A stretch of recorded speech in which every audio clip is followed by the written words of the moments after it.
2,000 years ago, a man stood on a quiet hillside overlooking one of the most famous cities in history.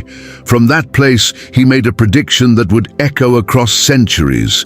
He warned that the world would be filled with conflict. Nation will rise against nation, and kingdom against kingdom. These words come from chapter 24 of the Gospel of Matthew. And today, many people believe they describe the violent pattern of human history. But what exactly did this prophecy mean? Was it about events in the ancient world? Or did it describe something far bigger, something still unfolding today? Tonight, we explore one of the most debated prophecies in the Bible. The prophecy appears in a famous speech known as the Olivet Discourse. It takes place on the Mount of Olives, a hill east of Jerusalem. From there, Jesus and his disciples could see the magnificent temple complex dominating the skyline. This temple was the heart of Jewish religious life. To the people of that time, it seemed permanent, an unshakable symbol of faith and national identity. But Jesus made a shocking prediction. He said the temple would be destroyed. Not one stone would remain on another. His disciples were stunned. They believed such an event would only happen at the end of the world. So they asked him 3 questions.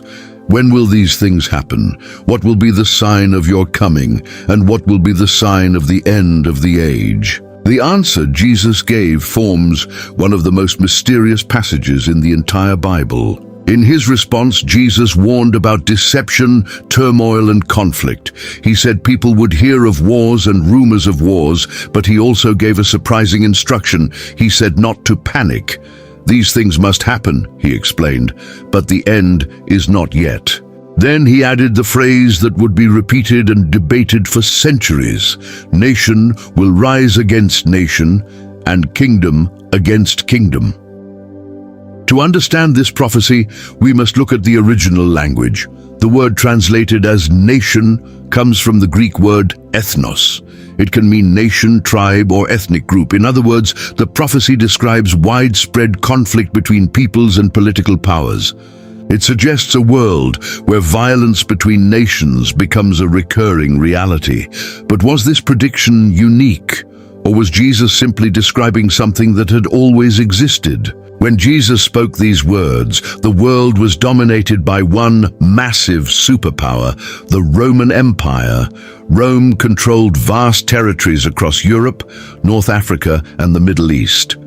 To many people living at that time, the empire seemed unstoppable. It maintained order through military strength and political authority, but beneath the surface, tensions were growing. Rebellions broke out in many provinces.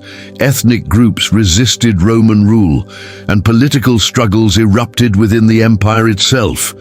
Within a few decades of Jesus' prophecy, one of the most dramatic conflicts in Jewish history would begin. The Jewish revolt against Rome. The war lasted from 66 to 73 AD, and it ended in tragedy. In the year 70 AD, Roman legions surrounded Jerusalem. After months of siege and starvation, the city fell. The Roman army destroyed the temple and burned much of the city. Thousands of people were killed. Many historians see this event as a direct fulfillment of Jesus' warning. The temple truly was destroyed. And the war that led to its destruction shook the entire region. But the prophecy did not end there, because wars continued to shape the course of human history. And some believers began to wonder if Jesus' words described something much larger. Over the next 2,000 years, humanity experienced countless conflicts. Empires rose and fell. Nations fought for power, territory, and survival. From medieval battles to colonial wars, the pattern repeated again and again. But the 20th century brought something unprecedented. For the first time in history, warfare became truly global. World War I began in 1914. Within weeks, major powers across Europe were at war. Millions of soldiers were mobilized. Trenches stretched across entire regions. New weapons brought destruction on a scale never seen before. By the end of the war, millions of people had died, yet even greater devastation was coming. Only 20 years after the First World War ended, a second global conflict erupted.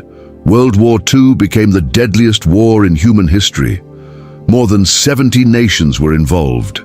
Cities were bombed, entire populations suffered, and new technologies changed warfare forever. For many believers, these events seemed to mirror the prophecy, nation against nation, kingdom against kingdom. But there was another phrase in the prophecy that seemed equally important: rumors of wars. Not every conflict becomes a world war.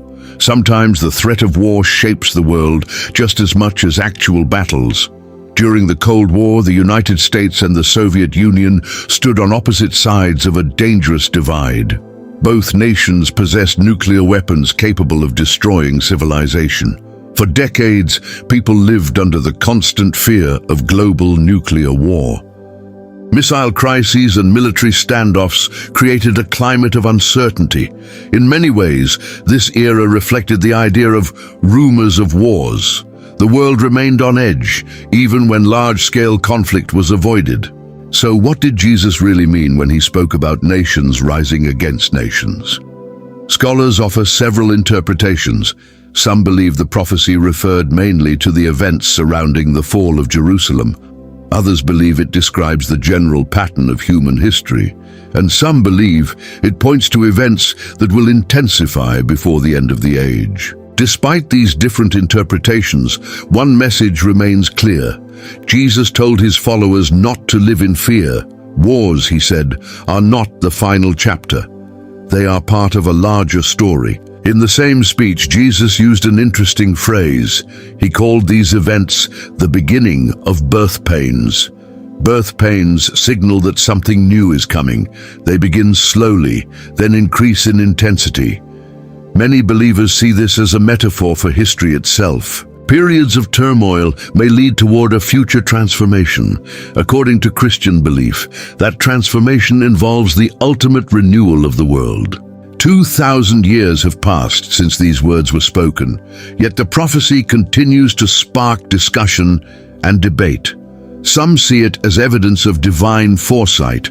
Others see it as a reflection of human nature. But one thing is certain: the pattern of conflict between nations has shaped our world for centuries. And the words spoken on that hillside near Jerusalem continue to raise an important question. Are they simply describing history, or are they pointing towards something still to come? The answer may depend on how we understand both the past and the future. And perhaps that is why this ancient prophecy still captures the imagination of people around the world today. If you enjoyed this video, subscribe for more deep dives into biblical history, ancient prophecies, and the mysteries of the past.